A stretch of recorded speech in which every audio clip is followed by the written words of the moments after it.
We've got a short video this week, but one that covers a true classic. This is Tiger-Heli from Tourplan.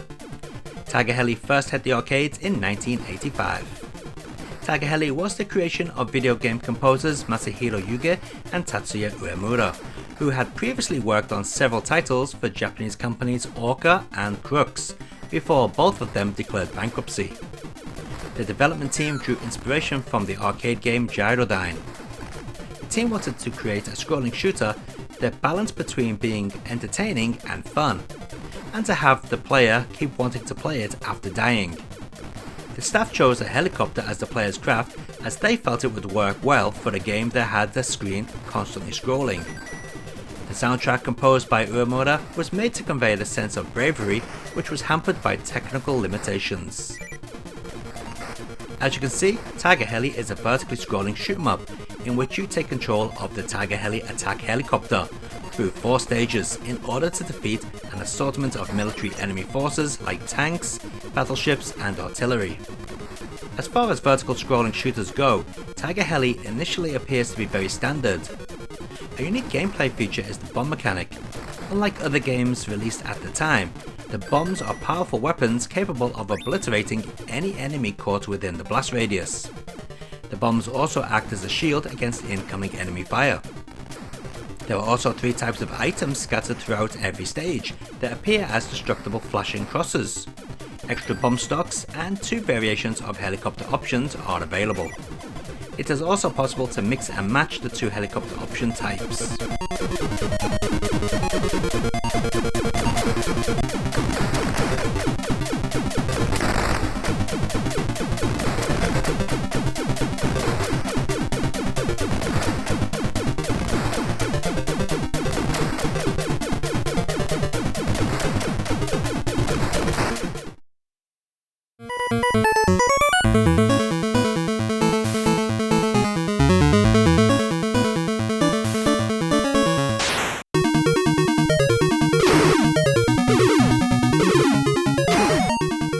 Tiger-Heli was also ported to the Famicom on December 5, 1986.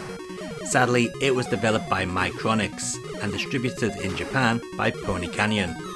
2 company names well known for crap. Funnily enough, Acclaim handled the Western release. Yep, another company known for crap. And in South Korea, Hyundai Electronics released this port. Again, a company known for crap, thanks to the shoddy unlicensed ports for the Korean MSX and other consoles. So how is Tiger-Heli on the Famicom? Well, let's just say it has issues. So first, the positive points. This port does follow the arcade layout rather closely, which is a very good thing, and it also mimics the arcade's audio in a reasonable fashion. But that's where the good points stop. Let's talk about the biggest issue with this port, the collision detection. Just like many home micros of the 80s, this game's collision detection basically consists of a box laid over your helicopter. A box so big it easily goes beyond the boundaries of the helicopter. This means you will be getting shut down in cases where you shouldn't be. Then there's the speed of the enemy projectiles. They are too fast compared to the speed of your helicopter. The frame rate is crap too, running at 30 frames per second. Add in the sprite flicker, nasty colours, and the fact that you can't fly to the edges of the screen or the entire top quarter of the screen makes this an ugly looking and average playing game. But for Micronix, this is actually very good.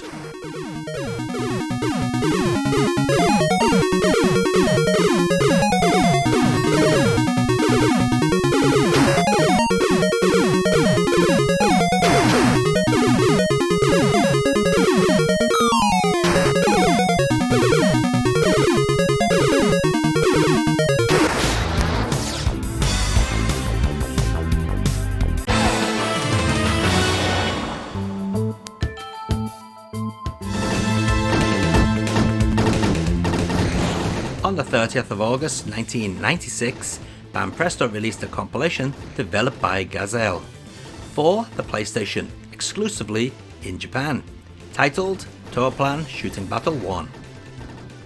This title includes a port of Tiger-Heli, complete with normal or an arranged soundtrack by Uemura.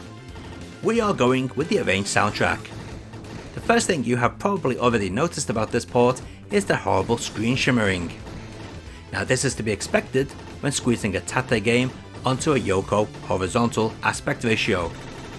Now the good thing about this port is that there is an arcade screen option, and here it is. But look. Yep, the screen shimmering is still present. Now that is not excusable.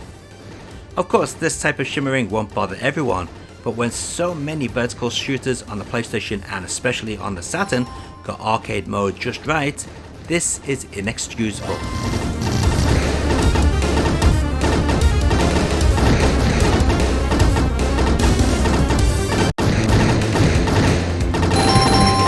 And let's take a look at all those versions of Tiger-Heli running side by side.